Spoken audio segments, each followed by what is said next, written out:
ఇలా గురి కావద్దు, ఎవరు భయపడద్దు, ఎవరు బ్లాక్ మెయిలింగ్కి భయపడద్దు. మేమున్నాం, బిగ్ టీవీ మీ వెనుకుంటుంది. మిమ్మల్ని ఎవరైనా వేధిస్తూ ఉంటే బిగ్ టీవీ మీ వెనుకుంటుంది. ఒక్క మెసేజ్ బిగ్ టీవీకి చేయండి చాలు. ఇలాంటి వేధింపులో గురి చేసే వాళ్ళ సంగతి బిగ్ టీవీ చూసుకుంటుంది. ఓకే,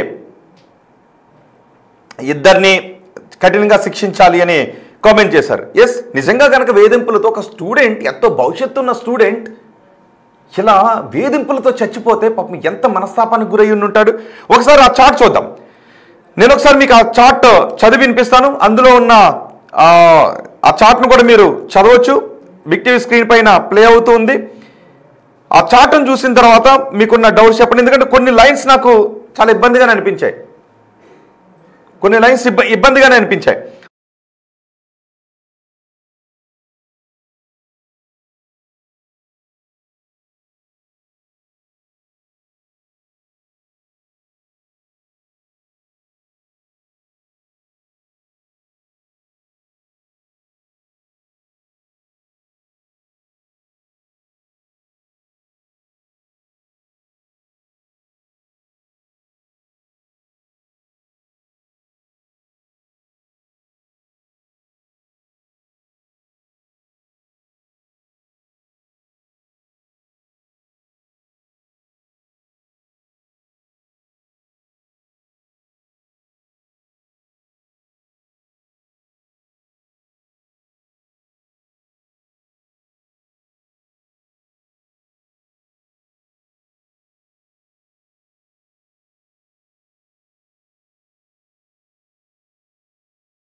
మాట్లాడు, లేదంటే మా నేను అనడం. మీరే పెట్టారా మేడం? అసలు ఇది మేడం మీరే పెట్టారా ఇది? ఓకే, తర్వాత ఇంకొకటి, నీకు అవసరమైతే రియాక్ట్ అవుతా, లేదంటే లేదు. ఒక పేపర్కి అడిగావని ఇందులో అంటుంది. యాటిట్యూడ్ చూసి చూడనట్టు ఉంటావని అంటుంది. యాటిట్యూడ్ చూసి చూడనట్టు ఉంటావు. ఏంటి మేడం? ఆ అబ్బాయి ఏజ్ ఎంత, మీ ఏజ్ ఎంత, అబ్బాయి ఏం చదువుతున్నాడు, మీరేం చేస్తున్నారు? అబ్బాయి ఏమో విద్యార్థి, స్టూడెంట్, డిగ్రీ కంప్లీట్ చేసుకొని ఉన్నత చదువులు చదివి జాబ్ చేసి పేరెంట్స్ని చూసుకొని బహుశా అబ్బాయి అనుకుంటాడు. ఆ అబ్బాయి ఏజ్ ఏంటి, మీ ఏజ్ ఏంటి, మీ వృత్తి ఏంటి, ఆ అబ్బాయి చదువు ఏంటి, చూసి చూడనట్టు ఉంటావు. మీతో చూసి చూడనట్టు ఉంటావు ఏంటి మేడం? ఆ మెసేజ్ ఏంటి మేడం? ఆ పిల్లోడు యాటిట్యూడ్ ఏదో స్టూడెంట్, వాడుకుండే యాటిట్యూడ్ వాడుకుంటుంది. మీ వైపు వాడెందుకు చూడాలి మేడం? నాకు అర్థం కాదు. ఆ తర్వాత అలా చేసిన వెంటనే పైకి మెసేజ్ ఎప్పుడు? ఓకే, 12:55 మధ్యాహ్నం 12:55 తిన్నారా మేడం అని 56కి మెసేజ్ చేశాడు. అని మెసేజ్ చేసింది.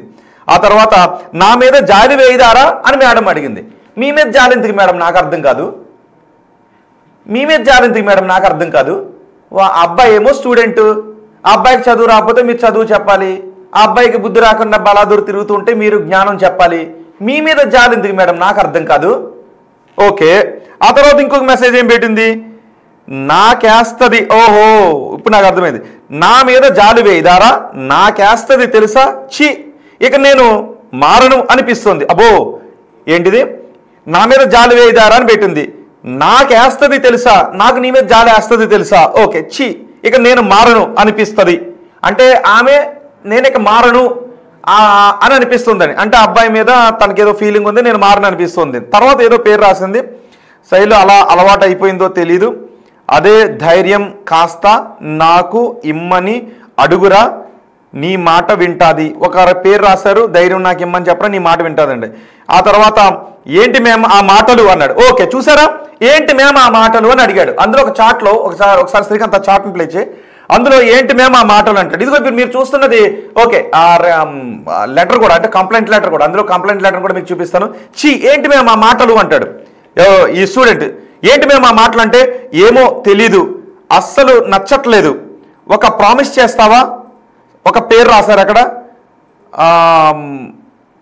ఒక పేరు ఒకటి రాశారు. నేను పేరు ఉంది కాబట్టి నేను అది చదవాలని అనుకోవట్లేదు. ఓకే, తర్వాత ఏంటి మ్యామ్ అలా మాట్లాడుతున్నారు మీరు అని అడిగాడు. ఏంటి మ్యామ్ అలా మాట్లాడుతున్నారని అడిగాడు. నాకైతే ఫీజులు ఎగిరిపోతున్నాయి ఈ చార్ట్ చూస్తుంటే. ఒక విద్యార్థి, ఒక గురువు, ఒక మహిళా గురువు, ఒక మేల్ విద్యార్థి మధ్య జరిగిన చార్ట్. బాబాయ్ సీరియస్ అయ్యారు అనుకున్నాం మ్యామ్, అని రాశాడు. ప్రామిస్ ఏమైనా అంటారేమో అని అన్నాడు. అప్పుడు ఏమన్నారంటే, అంతసేపు బాబాయ్ ఏమంటారు, అదే సోదా, ఏమంటారు, చంపేస్తాడా, అంతేనా అని ఈమె చాట్ చేసింది. చూశారు అన్నారుగా మీరు అంటాడు. అసలు ఈ లైఫ్లో మాట్లాడుకో, దాడు మొహం చూడకుండా అసలు మర్చిపోవాలి అని డిసైడ్ అయ్యా. వాడు మొహం చూడకుండా అసలు మర్చిపోవాలని డిసైడ్ అయ్యా, రిప్లై లేదు అని పెట్టారు. తర్వాత ఇంకొకటి ఏం పెట్టారో తెలుసా, ఓపిక చచ్చిపోయింది. ఇంకొకటి ఏదో పెట్టాడు ఈ అబ్బాయి, నిన్ను చూసేలోగా డిలీట్, నాకు పెడుతున్నారు అనుకున్నారు మీరు, అక్కడ నాకు అరవడంలే మెసేజ్లు. ఈ అబ్బాయి పెట్టాడు.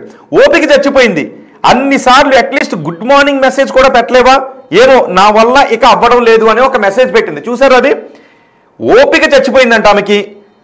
అన్నిసార్లు అట్లీస్ట్ గుడ్ మార్నింగ్ మెసేజ్ కూడా పెట్టలేవా అంట, ఏమో నా వల్ల ఇక అవ్వట్లేదు, మరి ఏమో అవ్వట్లేదు నాకైతే అర్థం కావట్లేదు. ఓకే, తర్వాత ఈ మెసేజ్ పెట్టినప్పుడు కూడా పక్కనే ఉన్నారు గల అనుకున్నా, కాలేజీలో ఉన్నా, ఒకసారి ఆలోచించవా నేను ఎలా ఉన్నాను అని, ఒకసారి ఆలోచించవా నేను ఎలా ఉన్నాను అని ఈమె మెసేజ్ పెట్టారు. సో ఇది కాన్వర్సేషన్. చూసారా, నా మీద జాలివేద ఇట్లా. సో ఈ కాన్వర్సేషన్ ఒక ప్రేమికుడు ప్రేమికురాలు, లేదు అంటే భార్య భర్తో, ఇట్లా వీళ్ళ మధ్య ఉండేటటువంటి కాన్వర్సేషన్, ఒక మహిళా గురువు ఒక విద్యార్థితో, డిగ్రీ చదువుతున్న ఒక విద్యార్థికి మధ్య జరిగిన కాన్వర్సేషన్ అంటే మీరు నమ్మగలుగుతున్నారా? సో ఇలాంటి ఘటనను ఎలా చూడాలి? ఇప్పుడు సాయి మరణానికి కారణం ఏంటి? ఎంత వేధింపులకు గురి చేస్తే, ఎంత మనోవేదన చెందితే, అబ్బాయి ఎంత సెన్సిటివ్ అయితే తనను తాను చంపుకుని ఉండుంటాడు. సో ఈ ఘటనపై ఇప్పుడు పోలీసులు విచారణ జరుపుతున్నారు. ఇంకొకసారి కంప్లైంట్ ఇచ్చిన పేపర్ కూడా మీకు చూపిస్తాను. కంప్లైంట్ పేపర్ ఉంది. ఆ కంప్లైంట్ పేపర్లో చాలా క్లియర్గా రాశారు. ఇప్పుడు ఆ కంప్లైంట్ని రిజిస్టర్ చేసిన పోలీసులు ప్రస్తుతం కాలేజ్ దగ్గరకు వచ్చారు. కాలేజ్లో ఇద్దరు మేడంలో కూడా లేరు, వాళ్ళిద్దరూ బయట ఉన్నట్టుగా తెలుస్తోంది. ప్రిన్సిపల్తో కూడా మాట్లాడారు. ఇంతకుముందు బిగ్ టీవీ ప్రతినిధి అక్కడ ప్రిన్సిపల్తో కూడా మాట్లాడారు.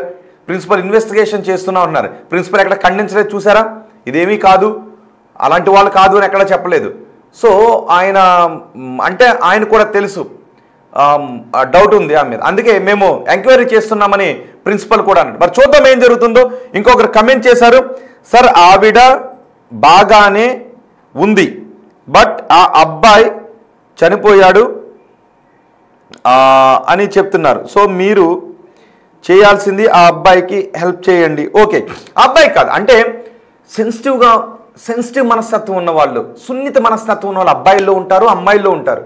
సున్నిత మనస్కులు ఏం చేస్తుంటుంటారంటే ఇలా అఘాయిత్యాలకు ఘోరాన్ని పాల్పడుతుంటుంటారు. మీన్స్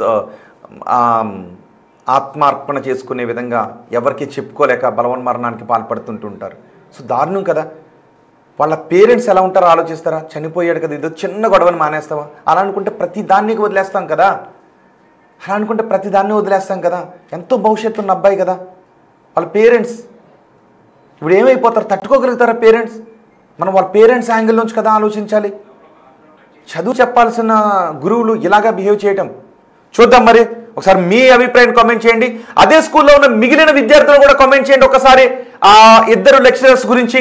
అదే స్కూల్లో చదువు కంప్లీట్ చేసుకుని వెళ్ళిన టీచర్స్, మిగిలిన విద్యార్థులు కూడా కంప్లీట్ చేయండి. ఆ టీచర్స్, ఆ లెక్చరర్స్ ఎలా ఉండేవారు, వారి మనస్తత్వం ఎలా ఉంటుంది, వారి బిహేవియర్ ఎలా ఉంటుందని. సో ఇన్వెస్టిగేషన్కి ఇది కూడా చాలా ఉపయోగపడే అవకాశం ఉంటుంది కదా. కానీ అబ్బాయి మరణించేటప్పుడు ఎటువంటి లెటర్ రాయలేదు. అదిగో మీరు చూడండి ఒకసారి, కంప్లైంట్ లెటర్ కూడా మీరు బిగ్